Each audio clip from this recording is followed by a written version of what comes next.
Ayan, magandang araw po sa ating lahat mga kabakyard. Welcome back po sa ating vlog ngayong araw. So ngayon, voice over na lang po tayo muna ngayon gawa ng sobrang lakas po sa labas ng ulan.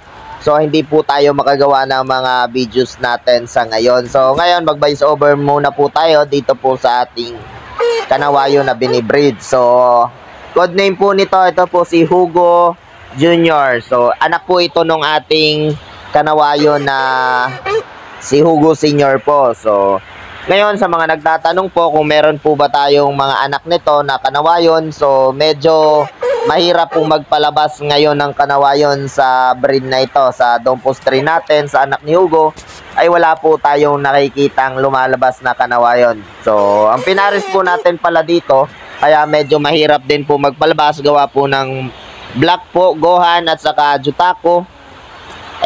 Medyo nahihirapan po tayo magpalabas ng kanawayon. So baka sa susunod po, kukuha po tayo ng kanawayon na inahin para witten kaya para mapalabas po natin ang kanawayon dito. So sa ngayon po, ito muna ang ating gagamitin.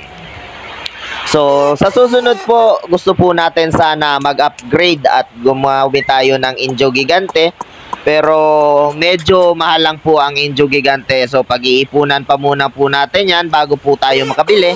Kung kagaya nyo po ako na gusto nyo rin po mag-Injo Gigante, mag-upgrade, ay pag-ipunan muna natin po para po sa mga kabakyard natin dyan na wala naman pong budget na mamadali-daliin, ay mag-ipon muna po tayo para sigurado po na quality ang ating makuha po at hindi po putyo-putyo o yun pong kamukha ng mga Rhode Island Red o Heritage breed na Injo Gigante. Mas maganda po tayo na po ang pumili at tumingin kung saan po tayo bibili nang maiwasan po tayo ma-scam po tayo at makakuha talaga tayo ng magandang pang-upgrade po sa ating mga Shamu chicken.